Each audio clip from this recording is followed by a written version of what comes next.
La paracha de Hémor que nous lisons cette semaine est toujours lue dans la période de l'Omer, ce qui va entre Pessah et Shavuot. Et c'est justement dans cette paracha que est promulguée la mitzvah de Sfirat HaOmer, de compter chacun des 49 jours qui séparent la fête de Pessah de la fête de Shavuot.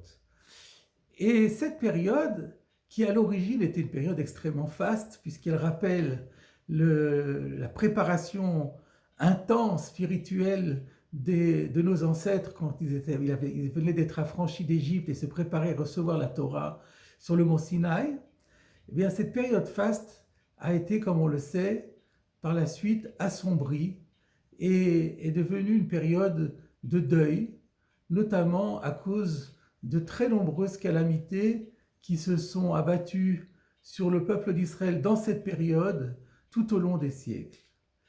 Mais la source talmudique de ce caractère d'affliction ou de deuil lié à la période du Homer, c'est un texte bien connu dans le traité Yevamot, page 62b, où il nous est conté que, il nous est relaté plutôt, que Rabbi Akiva avait 12 000 pères d'élèves répartis sur tout le territoire d'Israël, et que tous ces 12 000 élèves ont été décimés et ont tous été frappés de mort durant la période qui va justement entre Pessah et Shavuot.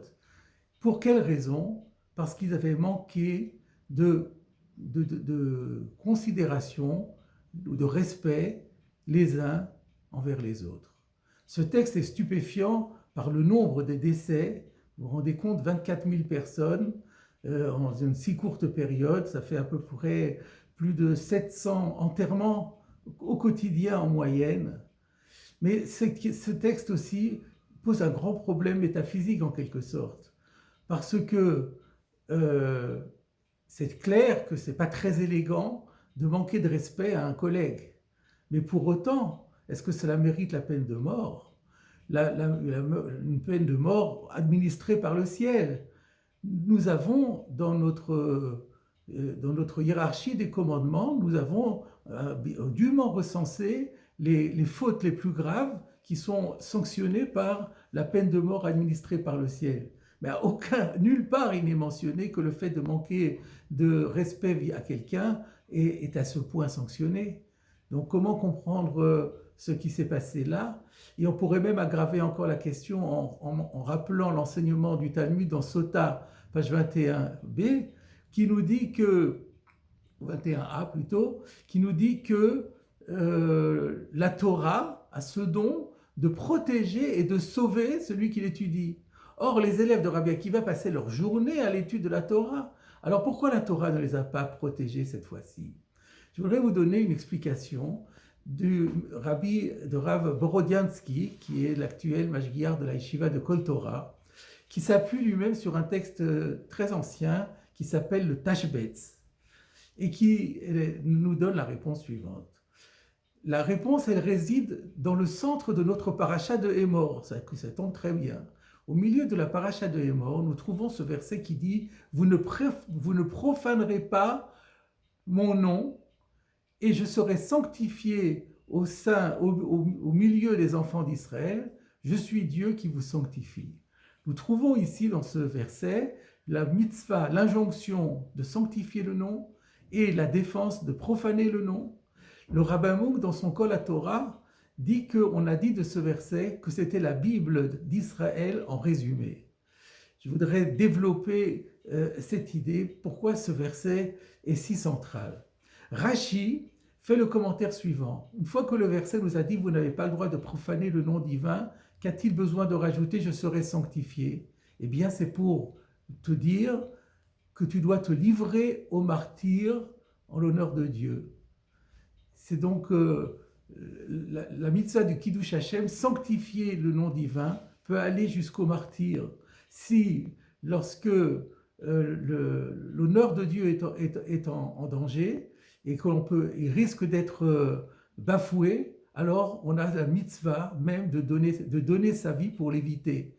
si en période de persécution religieuse, on met un juif dans le dilemme suivant, ou bien il va accepter de transgresser une loi de la Torah, ou bien choisir la mort, eh bien il doit choisir la mort. Et nous savons combien au cours des siècles, tant et tant de juifs ont effectivement accompli cette mitzvah du Kiddush Hashem au prix de leur vie et accompli le martyre. La question qu'on est en droit de se poser, c'est que le judaïsme a une règle dont il est particulièrement fier, à savoir que le respect de la vie est tellement importante qu'elle repousse tous les commandements de la Torah. Alors dans ce cas, pourquoi la mitzvah de sanctifier le nom divin, à son tour, n'est-elle pas repoussée par le sauvetage de la vie? Et la réponse, elle est notamment donnée, on la trouve à travers des enseignements de Rabbeinu Yonah dans ses portiques de la Teshuvah, Rabbi Yonah de Gérone au Moyen-Âge, qui nous dit que la raison unique pour laquelle Dieu a créé le monde et qu'il a créé les hommes, eh bien c'est pour l'honorer. D'ailleurs, nous le disons dans une des bénédictions que nous récitons le jour d'un mariage, Baruch ata Hashem, Elokeinu melech haolam, béni sois-tu, maître du monde, She'akol bara lichvodo, qui a créé tout pour son honneur. Le monde a été créé pour le rendre honneur à Dieu. La Torah a été donnée à Israël dans le but exclusif qu'il sanctifie son nom. Et d'ailleurs, Rabbeinu Yonah nous dit que pourquoi Dieu a sanctifié Israël par les commandements, il a donné la Torah, les mitzvot qui vont permettre de sanctifier Israël, parce qu'il sied que celui qui a pour mission de sanctifier le nom soit lui-même saint. Et il dit, si vous faites bien attention, le verset que nous venons citer le dit. Il dit, vous ne profanerez pas mon nom, je serai sanctifié au milieu des enfants d'Israël, c'est moi, Hachem, qui vous ai sanctifié. Pourquoi je vous ai sanctifié? Parce que vous devez me sanctifier au milieu de vous. Voilà l'essentiel. Donc c'est quelque chose d'absolument central et qui est extrêmement important. Rajoutons à cela ce que dit pour illustrer qu'est-ce qu'on appelle finalement la sanctification du nom divin ou la profanation du nom divin, ce texte fameux de Yoma, c'est à propos du verset tu aimeras Hachem ton Dieu, qu'il traduit par tu feras aimer Hachem ton Dieu. Et la Gemara nous dit, prenons l'exemple de quelqu'un qui étudie la Torah et qui s'adresse de manière, quand il parle à ses interlocuteurs, il leur parle avec une grande gentillesse et qui est extrêmement loyal et honnête dans ses transactions commerciales. Que vont dire les gens à son propos? Ils vont dire « Ah, il est admirable, comme il a de la chance d'avoir étudié la Torah. Heureux sont ses parents qui lui ont enseigné la Torah. Regardez comme quelqu'un qui étudie la Torah se comporte bien. Il a un comportement magnifique. Ses actes sont particulièrement soignés. » Alors que quelqu'un qui n'a pas étudié la Torah, c'est le contraire. Mais si un homme étudie la Torah et que quand il ne parle pas aimablement aux gens, et qu'il est malhonnête dans ses transactions commerciales, c'est exactement le contraire de ce que les gens vont dire. Les gens diront « Ah ben c'est ça, l'étude de la Torah, elle amène à ça. Malheur à ceux qui étudient la Torah, malheur à ceux à ses parents qui lui ont enseigné la Torah. Regardez comme quelqu'un qui étudie la Torah se comporte mal. » Voilà la quintessence. Et le Rabbeinu Yonah va jusqu'à rajouter un Talmid Chacham, un érudit en Torah, qui ne se comporterait pas de façon vertueuse, eh bien, il est passible de mort. Il encourt la mort céleste parce qu'il apporte un verset, parce qu'au lieu de faire aimer Dieu et de faire aimer sa Torah, il fait détester Dieu et il fait détester la Torah. Alors, nous avons ici la réponse à notre question.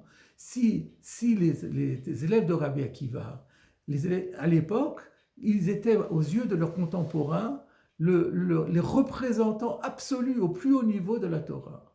Et là, ils avaient un comportement particulièrement antipathique puisqu'ils manquaient de respect les uns les autres. Ils donnaient une image antipathique de la Torah, une image antipathique de Dieu. Et ça, c'était une profanation du nom de Dieu. Et la Torah ne pouvait pas les protéger puisque c'était à la Torah elle-même qu'ils avaient porté un préjudice. Voilà la réponse étonnante à la question. Et donc la leçon qui ressort pour nous, c'est combien il est important à chaque instant, et le Messilat Yesharim le dit également, qu'à chaque instant de notre vie, nous devons peser tous nos actes pour vérifier qu'il n'en sortira pas une conséquence qui serait néfaste à l'honneur de Dieu. Car n'oublions pas que nous n'avons été créés que pour rendre honneur à Dieu et que pour le sanctifier. Et que par conséquent, dans cette période qui va entre Pessah et Shavuot, nous devons investir particulièrement tous nos efforts pour travailler sur nous-mêmes, pour faire en sorte encore que